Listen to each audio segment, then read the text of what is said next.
Radio Red de RCN. Grandes audiencias en la hora de la verdad, al oído.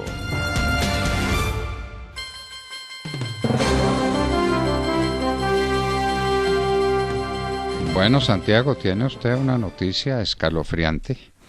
Esperemos que bien documentada y bien probada, porque pues esto sería terrible sobre el actual ministro de Justicia. ¿Cómo es?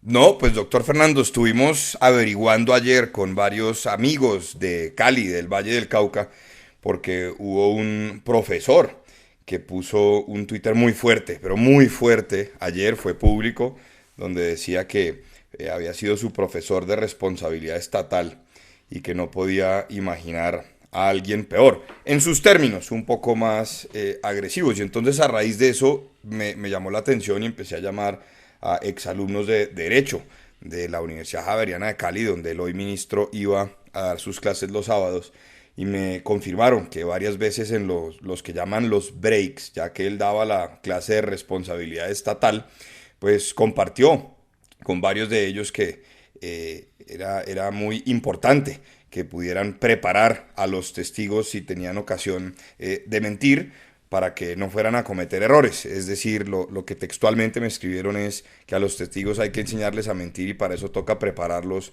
con mucha antelación. Y además también me comparten que era un mal profesor en lo teórico y era un mal profesor en lo intelectual, dicho por las fuentes que pude consultar ayer, pero que evidentemente tenía muy claro cómo eran todas las trampas que se podían hacer en las relaciones con el Estado, pues como profesor de responsabilidad estatal. Lo que me dijo fue: yo aprendí muy poco de la teoría de la responsabilidad estatal, pero sí aprendí mucho de cómo podemos, cómo es que dicen aquí, echa la ley, echa la trampa, y que sobre eso sí se aprendió mucho.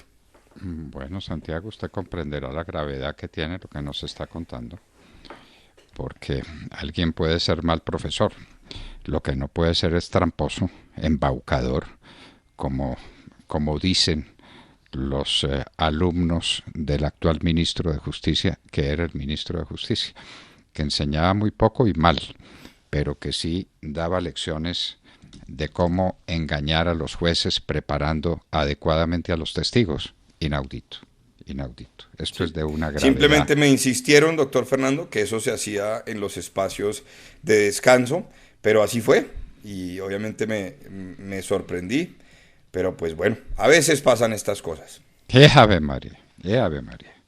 ¡Qué horror! Bueno, estamos hablando del coronavirus y aparece Avianca con la cosa más insólita que uno pueda imaginar, que es gente tocando trompeta al interior de un avión. Increíble. Entonces, ¿habrá manera de producir mayor cantidad de saliva, de respiración hacia afuera, de expiración, que tocando una trompeta? Sí, esto de parte de los músicos de la Filarmónica de Medellín. Era un vuelo que cubría la ruta Medellín-Bogotá. A Bianca le pareció que eso estaba muy bien, se ufanó de ello y pues hizo unas piezas promocionales, incluso en las redes sociales, diciendo pues que habían llevado alegría a sus pasajeros, pero lo que llevaron fue un inmenso riesgo en realidad, porque imagínese usted estar sentado en un avión, encerrado en un avión, con un tipo con trompeta, soplándole encima de la cabeza, obviamente esparciendo saliva, esparciendo aire, cuando incluso recomiendan los epidemiólogos tratar de mantener silencio, porque eso ayuda a bajar la propagación de las partículas de COVID-19. Bueno, eso tiene Avianca, y la Aeronáutica Civil ya anuncia investigación en contra de Avianca precisamente por ese vuelo. Avianca no es la única, ¿no? Avianca no es la única que tendrá problemas, que tendrá que enfrentar una investigación. También la tendrá que enfrentar Wingo por haber permitido que dos pasajeras que tenían pruebas positivas de COVID-19 hubiesen abordado un avión que cubrió la ruta México-Bogotá. Es que van cinco pasajeros que comprobadamente tenían coronavirus y se embarcaron con coronavirus en aeronaves que los trajeron a Bogotá. Esto es inaudito. Además de otros 70, doctor Londoño, otros 70 que Migración Colombia les negó el ingreso, extranjeros que abordaron aviones sin tener la prueba de coronavirus, se les permitió abordar, llegaron a Colombia y obviamente Migración Colombia dijo, no, si ustedes no tienen la prueba de coronavirus, no pueden entrar al territorio nacional. ¿Y entonces qué pues, hicieron les con negó el ellos? ingreso. Ah, pues devolverlos a su lugar de origen. ¿A los devolvieron? Claro, eso es responsabilidad de las aerolíneas. No, a ustedes no lo dejan entrar a un país, lo tiene que devolver la misma aerolínea que lo llevó. Bueno, y que ha vuelto a ocurrir lo que ha ocurrido en tantas partes, y es que los cocaleros no dejan erradicar la coca por vía manual. ¿Qué fue lo que pasó en San José de Fragua, Caquetá? Claro, esta vez no era un tema de erradicación, sino de incautación. La fuerza pública, policía y ejército estaban incautando 3 canecas llenas de base de coca, además de dinero en efectivo, y estaban capturando pues al sujeto que transportaba esas canecas. Pues bien, la población se alzó contra la fuerza pública, esto en San José del Fragua, Caquetá, y pues impidieron la incautación de las canecas e impidieron la captura del sujeto. Entonces, ¿quién manda aquí? ¿Quién Y la manda aquí? fuerza pública pues echada a punta de pata, de machete y se deja echar, ¿no? Se deja Y echar la fuerza. se deja echar, que es lo más grave, porque dicen que no hay que crear conflicto. Entonces, pues si no hay que crear conflicto, digamos de una vez, este país es de propiedad de los cocaleros. Digámoslo de una Sí, vez. son los que mandan, son los que Porque mandan. Y es, no y es lo- la cultura mafiosa, la cultura traqueta. Es decir, uno ver una población entera que se levanta contra la fuerza pública cuando ésta está precisamente combatiendo un crimen, un delito, es que está tipificado, no es que se lo están inventando. Pues es porque hay una inversión total de valores en la sociedad y bueno, es esa cultura mafiosa, la cultura traqueta que ha permeado todas las esferas de la sociedad. ¡Ah, María, por Dios! Y a todas estas no tenemos... Pero ¿qué le podíamos pedir a la fuerza pública ahí, doctor Fernando? En ¿Cómo el así? momento actual.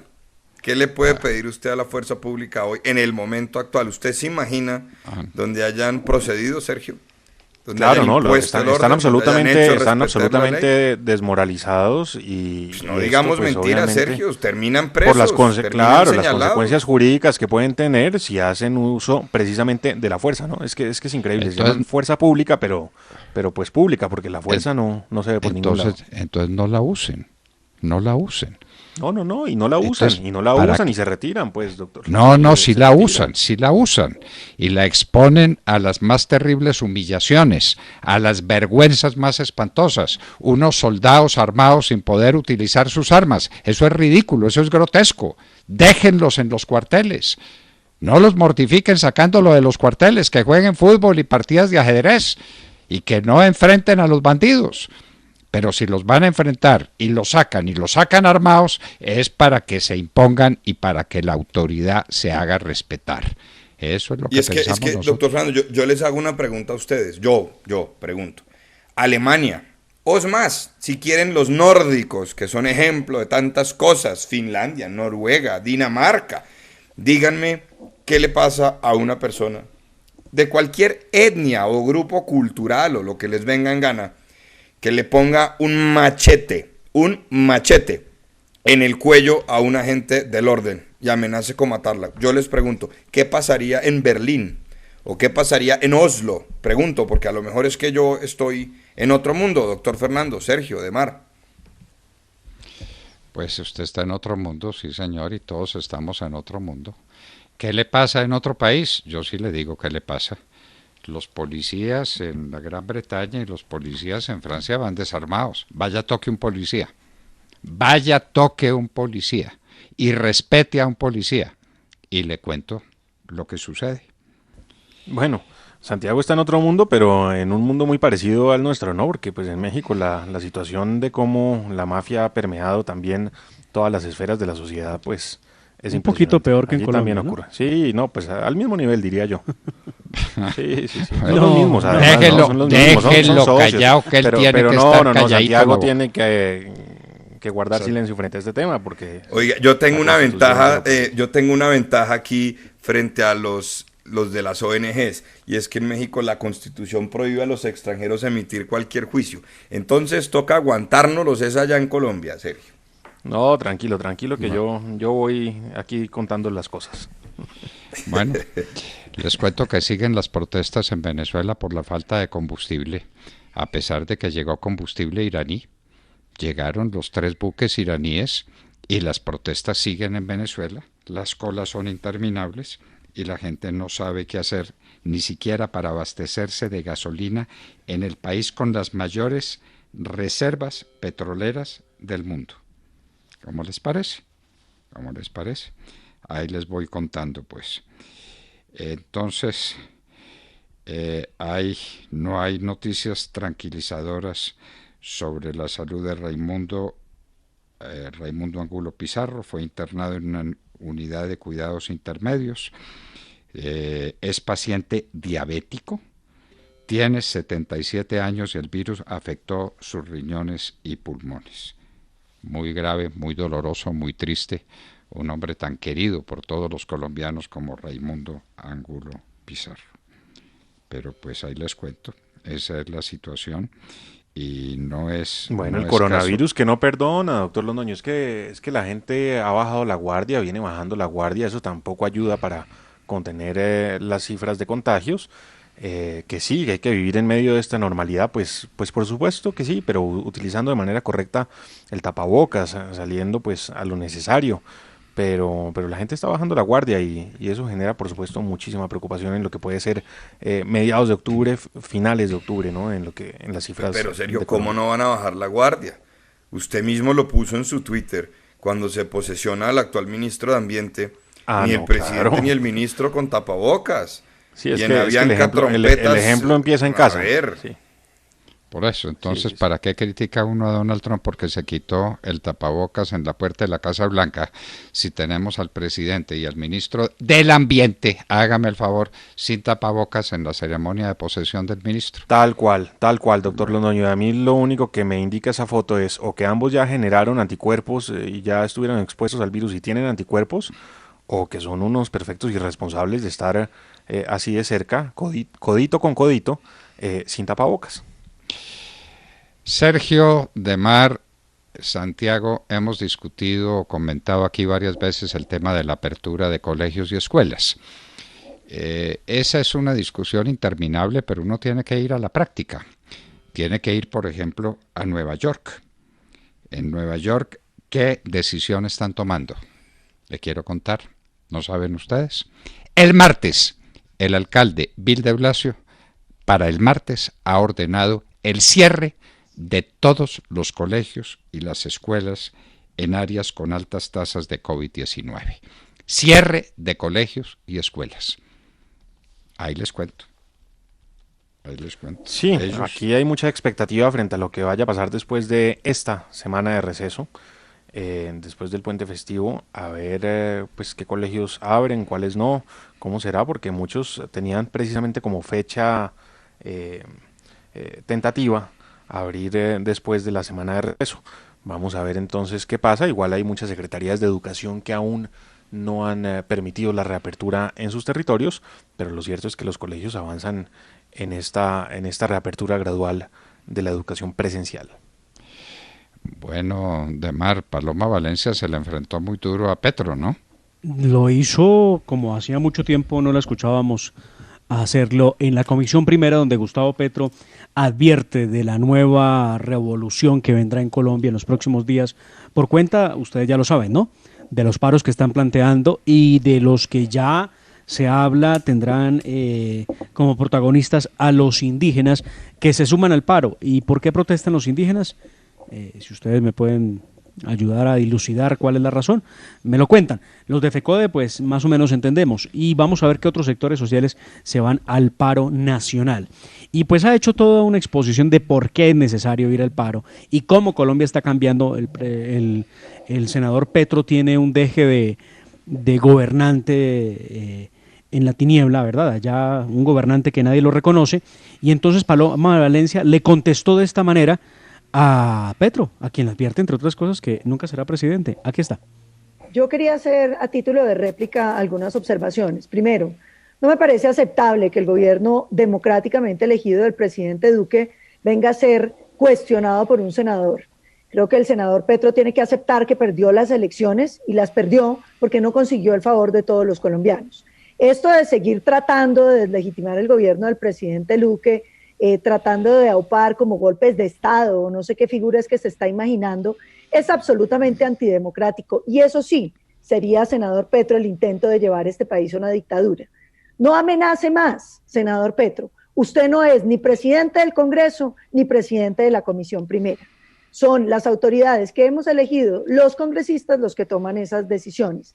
No usted, que pretende gobernar al Congreso como si fuera su propia dictadura, senador Petro.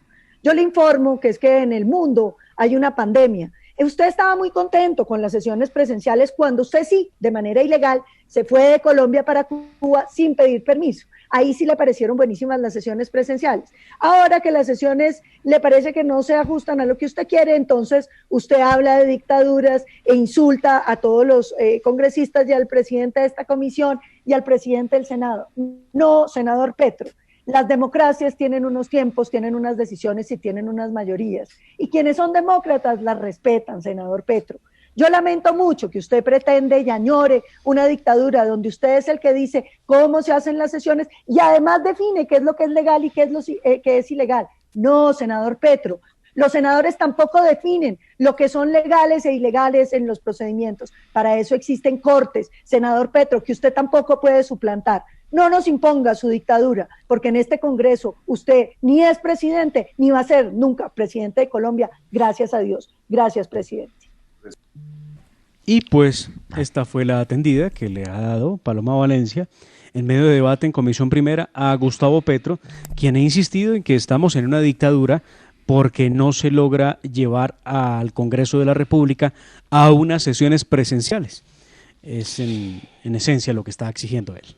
Bueno, está lamentando el exalcalde Peñalosa la muerte de Beatriz Elena Cárdenas, quien hizo a su juicio una tarea maravillosa en la licitación para renovar operadores de aseo. Falleció Beatriz Elena Cárdenas. Si fue por coronavirus o no fue por coronavirus, no tenemos ni idea. ¿Saben ustedes algo? No, yo no tengo noticia. Bueno, en todo caso, ahí les cuento, y el exalcalde Peñalosa está lamentando la muerte de esta funcionaria, que se ve por las fotos que tenemos una persona muy joven. Hay un jurista, o hubo un jurista, lo hay en la manera en que sus tesis perviven, que es de obligatorio estudio de parte de los alumnos de primer año de Derecho. Hans Kelsen, lo enseñamos cuántas veces, el grande creador de la pirámide jurídica y de la validez del derecho, basando la validez de cada norma en la norma superior en la que se apoya.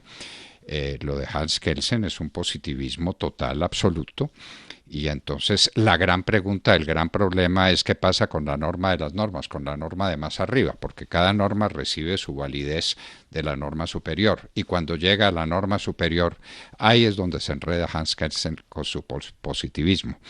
Eso lo sabe cualquiera. Parece que el doctor Barreto, el famoso candidato que fue del presidente Duque a la Corte Penal Internacional, no es muy ducho en esa materia, Ademar.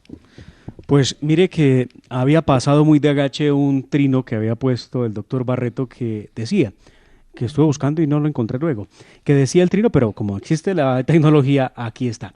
Hans Kelsen, jurista y filósofo austriaco de gran relevancia en el siglo XX, indicaba que la justicia es un derecho natural que prevalece sobre el derecho positivo. Oigan pues, ya que si va en contra de los derechos fundamentales del ser humano, no se puede hablar de justicia. No sé a qué Kelsen estaría leyendo. Es que él también perdió lectoescritura, doctor Fernando. Lectoescritura no cursó, Ademar, entonces no supo. No tiene ni idea de qué está hablando el doctor Barreto. Y entre otras cosas, la justicia no es un derecho. Ademar, para que empecemos por ahí. La justicia es el valor que es el adecuado al derecho. Todo producto cultural tiene un valor desde el cual se tiene que examinar. El arte tiene un valor que es el valor de la belleza. El derecho tiene un valor, el más alto de todos, que es el valor de la justicia, pero la justicia no es un derecho. De manera que el que diga que la justicia es un derecho simplemente es un ignorante absoluto en temas de filosofía del derecho. Pero bueno, ya lo rajaron allá, ya lo rajaron en la Corte Penal Internacional, ya lo devolvieron. ¿Por qué insistir? ¿Porque será candidato para otra cosa? ¿Lo tendrá el presidente Duque Yo otra no vez de lo candidato? descarto para la Corte Constitucional, doctor Fernando. Es que esta ya no es la Corte de Vladimiro Naranjo, es que esta es otra Corte, doctor Fernando. Este es otro grupo de personas y otra forma en la que se viene entendiendo su papel por parte de algunos políticos. No lo descarte. Yo no sé qué opina en serio de Mar, pero no me lo pareció descarte. muy buena la respuesta que le dio en su momento a ese trino del superintendente, el señor Rodrigo Primi, quien dice, entre otras cosas, que esa afirmación que hace Barreto es como afirmar que Marx era fanático del capitalismo y que Friedman del comunismo. Sí. Que era justnaturalista Hans Kelsen, pues uno de los grandes enemigos del derecho natural. Es Hans Kelsen un positivista porque él se dedicó a la lógica del derecho, absolutamente a la lógica, descubriendo o presentando la validez de cada norma jurídica en la norma superior en la cual se apoya. El problema llega cuando llega la norma de normas, y entonces esa norma de normas, ¿cuándo tiene validez? Respuesta de Kelsen: cuando hay una fuerza suficiente para imponerla. Eso es el positivismo más descarnado. ¿Cómo valen las normas? Cuando hay fuerza suficiente para imponerlas. No hay juicio de derechos humanos, de derecho internacional humanitario, de derecho natural, de nada en la concepción de Hans Kelsen. Barreto no lo sabe. Bueno, ¿qué le vamos a hacer? Barreto no lo sabe. Les quiero contar que los científicos insisten en que hay evidencia abrumadora del contagio del COVID por vía aérea. Oiga pues, lo que algunos están poniendo en duda, y entonces se quitan el tapabocas, y entonces grandes fiestas y grandes reuniones como las de Cartagena con gente sin tapabocas. Señores, evidencia científica abrumadora de que el COVID se transmite por el aire. Pero hay claros? negacionistas, doctor Londoño, estamos muy claros, sí, pero hay negacionistas, y yo le digo, yo ya empecé a bloquearlos en Twitter, ya me tienen de verdad cansado, que el tapabocas no sirve de nada. Bueno, bien pueden decir lo que quieran, pero no en mi Twitter. De verdad, es increíble que en octubre de 2020 aún estemos discutiendo si el tapabocas sirve o no sirve, cuando pues científicamente está más que probado que sí sirve, y mientras no haya una vacuna es la única solución que tenemos a mano, y es tan sencillo de usarlo, pues no se explica uno. Pero les tengo noticia. Pero además, Sergio, es tapabocas y ser limpios. Tapaboca, lavarse la mano, usar gel antibacterial, evitar tocar superficies, mantenerse a una sana distancia. La verdad es que no es tan complejo. No es tan complejo. ¿Y qué ahora sí es complejo para Transmilenio, sin lugar a dudas, evidentemente, o para los trabajadores que recurren al transporte público masivo, pero aún así también han encontrado que con el uso correcto del tapabocas, la toma de temperatura, estar muy pendientes de posibles síntomas para no salir de casa y estarse lavando las manos o usar gel antibacterial, Sergio, eso limita de una manera increíble la posibilidad del contagio. Hay que hacerlo, hay que ser juiciosos a los negacionistas. No, lo que les iba a contar es que el ministro de Salud, Fernando Ruiz, acaba de revelar en un medio de comunicación que Colombia va a tener la vacuna para el año 2021 y que todo se está preparando para el segundo semestre del 21. Así que estamos lejos. Entonces, de aquí hasta el segundo semestre del 2021, que Dios nos coja confesados. No, y mucho más allá, doctor Londoño, porque esto será lento. Que tengamos la vacuna no significa que se le dé a los 50 millones de habitantes. Simplemente será para personal médico y para quienes tengan mayores riesgos. Bueno, y la gran pregunta es ¿qué se sigue en el caso del presidente Uribe? La Corte Suprema de Justicia le contestó a una pregunta que le hizo la juez de control de garantías. No entendemos eso cómo funciona, ni cómo ni por qué. Le dio una respuesta, y ahora ¿qué viene?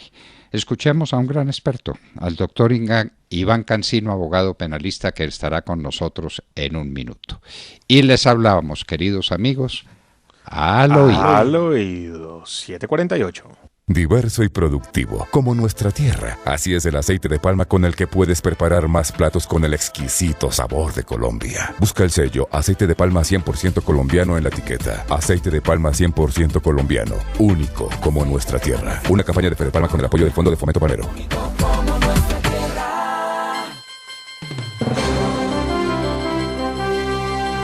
Señor